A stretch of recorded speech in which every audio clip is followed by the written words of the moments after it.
Hey guys, welcome to Heal, Survive, and Thrive. Today, we have a lot to go over. I'm not going to lie, this is going to be a big one. So get a cup of tea, get your coffee, start your walk, whatever you want to do.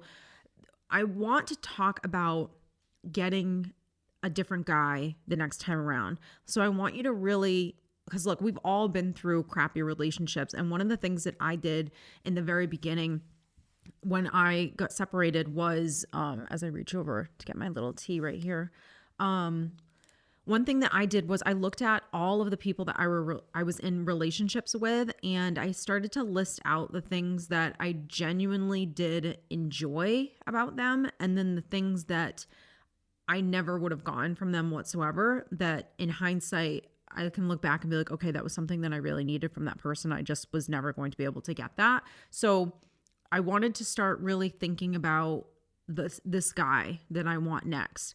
And I don't think we really think about it so much. I think when we're younger, we just go off of like how we feel and we have chemistry, or we think he's cute. So we get all excited and we just go through the motions. And then all of a sudden you're like, wait a minute, I'm not happy. I need this. Or you're completely toxic, or you're a freak, or you're a workaholic.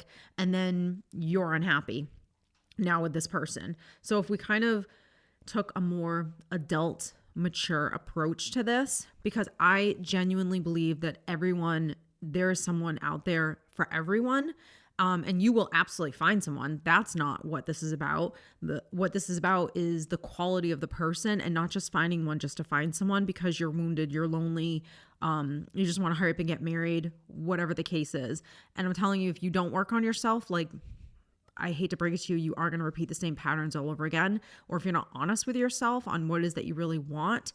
And I wasn't trying to lie to myself. I just didn't know like the questions to really ask to get myself closer to what's good for me, and not just going with the motions of life. Like, I was super intentional on the type of person that I wanted to meet this time around. Like, I wholeheartedly manifested this relationship because there's not one box that isn't checked off. And that's the case also for my job. That's the case for the money that I make. That's the case for, the friends that I have now. And we're always setting goals. So I can say, okay, yes, I've been divorced for like 10 years. Four of those years I was single, maybe even close to 5 years I was single. And then, no, like 4 years. And then the rest, I've been in a relationship, but there are still like goals that I've been setting since then, whether it's my business, whether it's buying this house that I live in now, whether it's moving to a totally new town and kind of having to like start all over, and like looking for friends, and having that like circle of women friends that I think we all need. So my point is that we have to be intentional on what are the things that we want for ourselves. So I think we can all say, well, maybe not all of us. Well, no, I think all of us. I mean, if you're here, then you can absolutely say this. Like, we have all been with the emotionally unavailable person. Maybe you've been with a person that's just straight up numb and just doesn't feel at all. So there's a difference between emotionally unavailable and numb. Numb is I just don't feel. That's it. I have been with that person. And it's pretty boring. It's pretty boring. There's just like no conversating. It's just as surface level as you can possibly get. Emotionally unavailable is more of, I can listen to you, listen to your fears, your worries, your insecurities, like all that stuff. You can tell me all of your stories. If I have empathy, and I'm somewhat healthy, then I'll have empathy for you. If I'm narcissistic, if I'm a psychopath, sociopath, something like that, then I'm not gonna have any empathy for you, and I really don't care. Or I'll probably actually use all of those things against you at one point. But the average emotionally unavailable person is, I can sit here and listen to you, but I will never sit here and tell you about me. I will never confide in you. I will never tell you when I'm feeling worried, I'm feeling insecure. And the problem with that is that if you can't talk to someone and relate to them in that way, they're never going to be able to relate to you. So this is not going to be your rock. This is not going to be your soulmate. This is not going to be your best friend, because you can't have those kind of real deep relationships with anyone that cannot go there. So what else? We have the commitment phobe. I think I have definitely, and look, you can have a combination of a bunch of these people together. So I had numb person and commitment phobia person all wrapped in one. Well, isn't that fun? I mean, in hindsight now, when we look back on some of these people we were in relationships with, like what was Steph doing in her 20s? Like she was just going through the motions, right? I think she was just excited that she found someone attractive and they were into her. It's actually sad, but that's okay. You live and you learn, right? So commitment phobe is there's going to be no investment. There's going to be no moving forward. Like we're not progressing the relationship. I'm not telling you, I think of like a Mr. Big, right? On like Sex and the City. To me, that's the commitment phobe of, I just fear relationships. I fear vulnerability, which could also kind of have a little bit of that emotionally unavailable person in there, but there's not going to be marriage. There's not going to be moving in. And if there is any of those things, it's because you pressed it. You pressed it. It wasn't what that person wanted. It was what you wanted. And so maybe it happened, or maybe they just let you go because they just didn't want it. Then you have, I'm going to put this like all into one category, but the player, the love bomber, which I think are kind of like hand in hand. Although you can have the player that's just like a jerk, or you can have the love bomber who is just so charming, so charismatic. Then you have like the narcissist. Like to me, those are all like in one area. Then you have like the workaholic. Then you have the fixer upper. And what I mean by that is, I think we've all, like if you're an empath and if you're highly sensitive, you are going to be the person that wants to save everyone. So you're going to take on projects. So you're going to see someone and you're going to see potential. So when you start seeing potential and you're willing to like work with this person because maybe they have a couple good things, then that is the fixer upper for you. Or it's the person that wants to be fixed up. Like they want the attention, they want the empathy. So maybe a little bit of a covert narcissist, but the fixer upper could be just the person that doesn't have self-esteem, doesn't have confidence, doesn't want more for themselves. They're just kind of blah. So almost like the opposite of the workaholic. The passive aggressive guy, the mama's boy guy, all of those are just toxic relationships. So I think we can all say that we've at least been with a couple of those people, okay?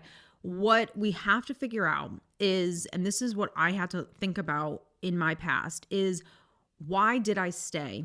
Healing after a toxic relationship can feel very lonely, but you don't have to do it alone. My group coaching program is designed to give you personalized guidance in a small setting, supportive setting. With only 4 people to a group, you'll get direct coaching from myself, weekly calls, and 24/7 email support to keep you on track. If you are ready to heal, rebuild, and move forward, join us today. Links are down below. Let's get started. Was I trying to change this person? Did I just not know what I wanted? And for me, so answer that question, but for me, I did know how I wanted to feel, but I couldn't articulate it. And how I wanted to feel was not the focus. The focus was I wanted to be in a relationship and I wanted to get married and I wanted to have a baby. I wanted the family.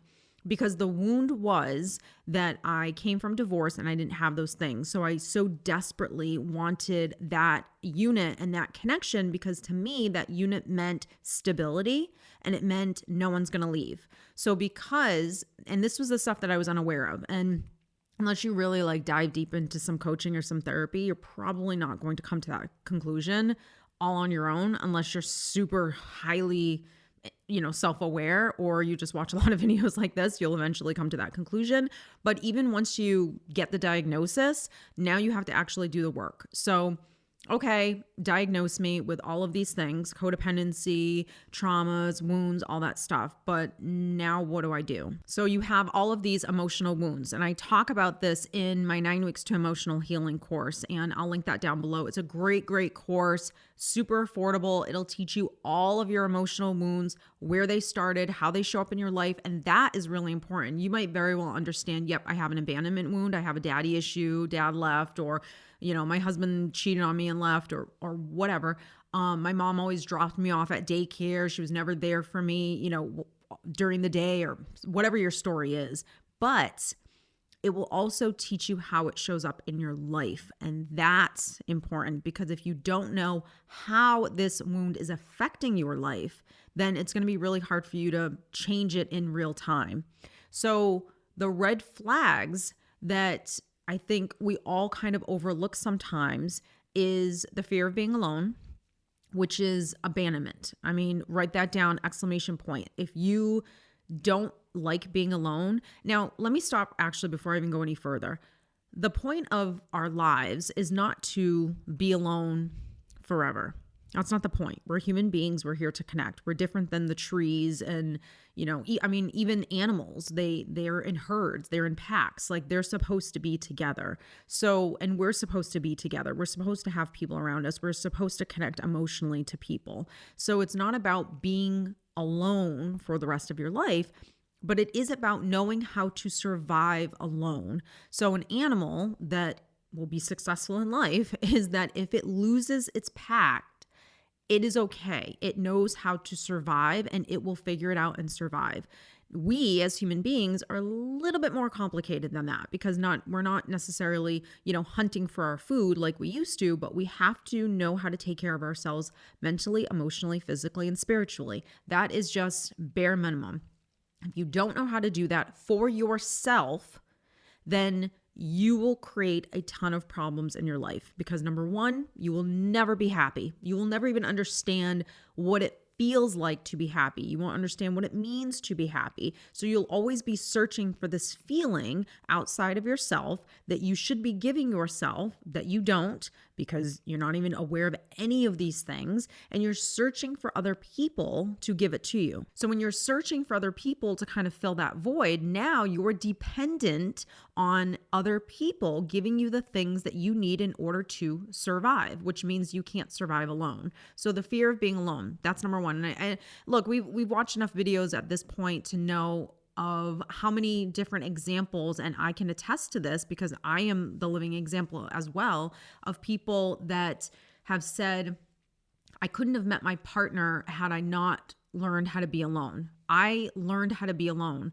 I wasn't like 100% okay with it. Of course, I wanted to meet someone, but I was okay living alone. I was enjoying my life. I was in the flow. I didn't feel like something was really missing, day to day. And I think once you get to that place, that's where the fear is gone and you've kind of settled into what is, you've accepted what is. And when that happens, things start to manifest and happen really easily for you. It's kind of that saying, when you least expect it, it happens.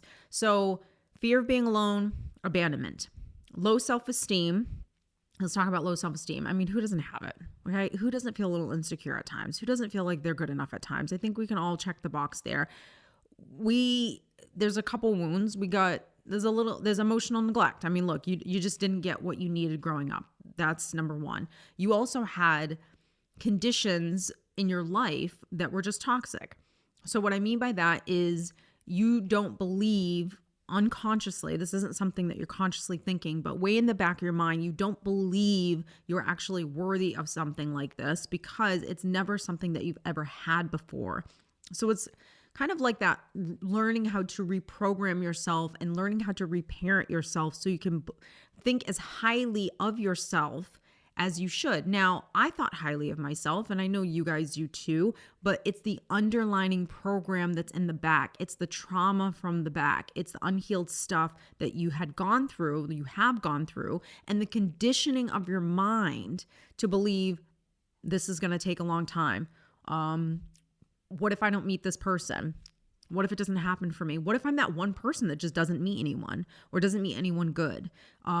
It's those kind of fear and lack thoughts that start to creep up that keep that conditioning going, that I'm just not good enough. So one of the things with healing is being very, very consistent on what it is that you want, affirming who you are, and that being repetition that is constantly going on in your mind 24 hours a day. Like this is not 24 hours a day, because you're going to go to work and you're going to essentially fall asleep and you're going to start thinking just random things. I need to go to Target. I need to get milk. The kids have to get picked up later. Whatever. She said this. I'm uncomfortable here.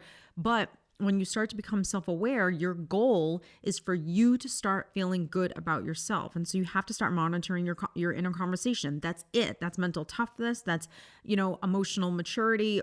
That's mental health, that's self-parenting, is you taking responsibility for the thoughts that are going on inside of your head and you being the adult to those thoughts, regardless of how uncomfortable you feel or how much you believe those thoughts to be true. You only believe them because they're thoughts that you think all the time. That's it. Falling in love with potential. This was a red flag for me. Falling in love with potential, the fixer-upper, overlooking the things that I really did want and thinking that things would just change and get better.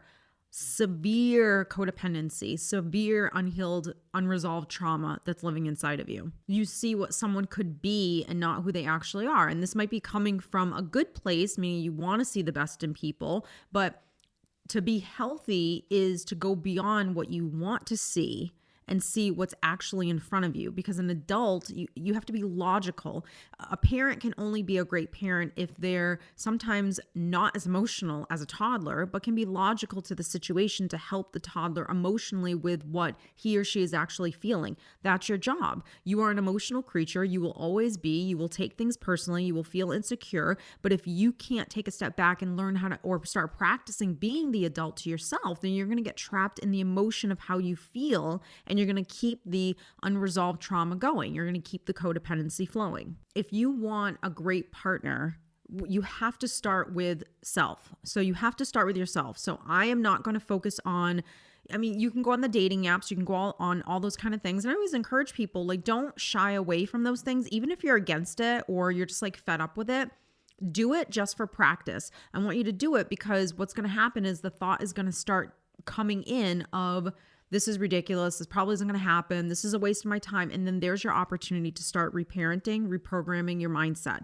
because what you repeat, you believe. So if you want to believe that this is a waste of time, then it's going to be a waste of time. If you believe that there's no one good looking in your town, then you're not going to meet anyone that's good looking. It's just going to keep you going. So the other thing is you absolutely have to heal all of your wounds. I, for a majority of my life, had been very independent. Probably too independent, hyper independent, toxic independent.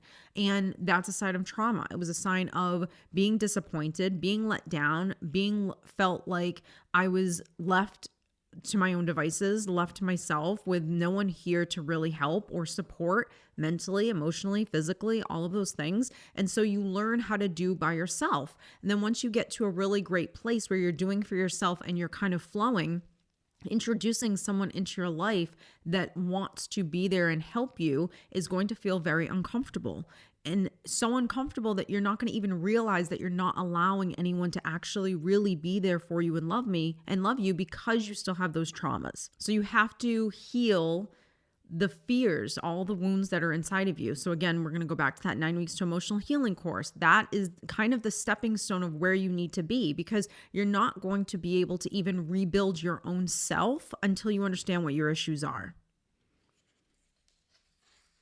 So like for me, I always knew that I was very independent, and to a certain extent, it's a healthy thing.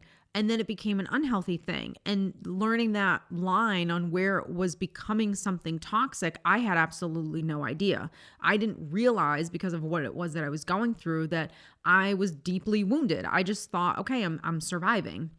I'm just in survival mode and I'm just trying to figure this out so I'm never in this position again. And that's what a hyper independent person will do, is I'm going to rely on myself because I don't want to ever rely on anyone else, because I don't ever want anyone else to disappoint me or for me to feel the way that I'm feeling right now. So I'm not going to ask for help. I'm going to do everything myself.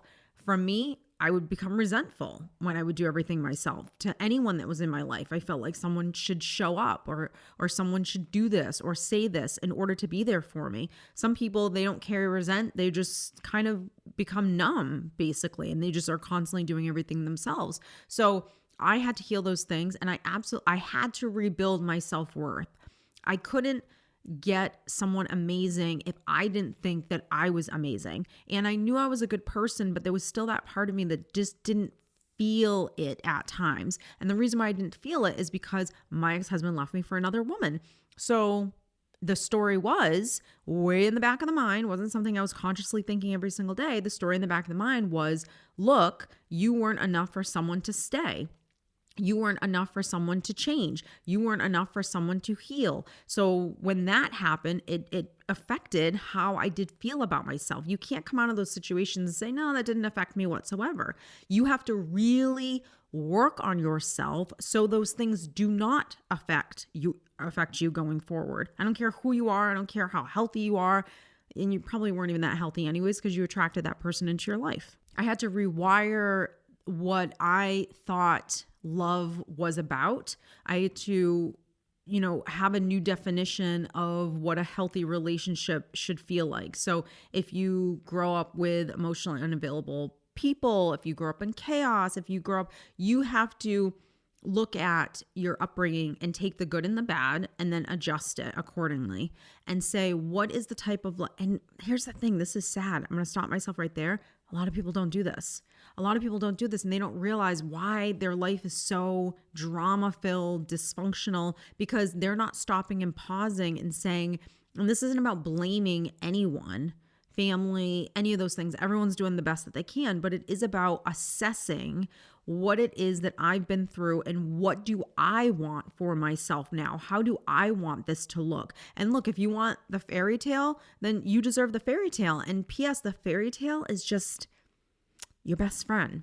I mean, you're just looking for your best friend to live life with, that you have physical intimacy with. I mean, it's really not as complicated as we make it out to be, because when you respect your partner, there is no yelling. If you have worked on yourself and you are solely working on yourself, when I coach couples, there is no the three of us in a room or the three of us on a Zoom. That does not happen whatsoever. It's I meet with one partner one day and another partner the other day, and we're working on yourself. We're not working on you telling me all the things that the other person doesn't do right. We do that once a month, where we'll talk about what are the things that you would like to see change in the relationship. How would you want the relationship to look? And we start formulating a commitment plan or a relationship outline of how you both want the relationship to look. And then we work on ourselves in order to get those things. Because if you're working on yourself and you know how to hold on to yourself when you get triggered, when you're feeling insecure, then you don't have fights. You don't have disagreements. If you value what the person is bringing to the table, because that person is there to serve and not be served, then you value that. You value that person. You don't want to hurt them. You're not going to be disrespectful. You actually respect them. You don't want to lose them. So you're not going to say things or do things that would ever harm them. Then you have a great relationship. So I stopped romanticizing potential. There was no more fixer-uppers. There was no more not really looking at a person and being honest with myself. That was not a thing anymore. And I'll tell you, when you start really working on yourself and then you're comfortable being alone and you're flowing, like you're in it and you don't feel like anything's missing, I had never been at a place in my life. And I always say, I wonder if Ryan played a factor in that, because of course I was looking for someone, not necessarily a father because his father's in his life, but obviously this man was going to be an influence in his life.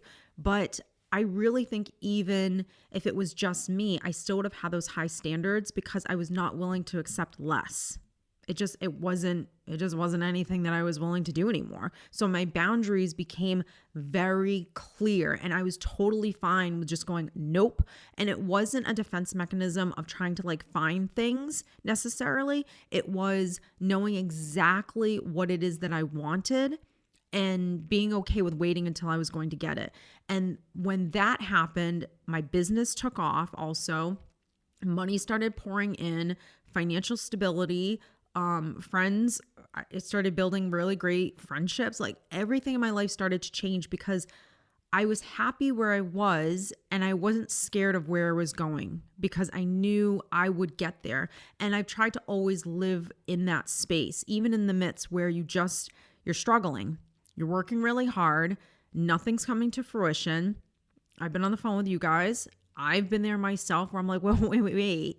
I'm working hard. I'm doing all the things. I'm doing the affirmations. I'm working my tail off as a truck goes by. I'm working my tail off and there's no reward.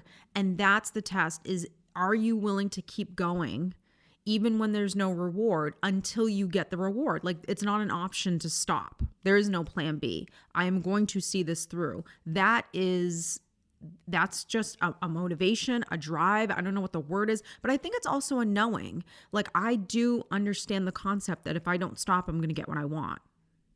So if you don't get, and I heard this years ago, I want to say like Steve Harvey actually said this. And when I saw the video, it kind of stayed with me. And I was like, it's true, is the only people that don't get what they want are the people that stop. So if you don't stop, you will eventually get what you want. Are you okay though with it taking as long as it needs to take?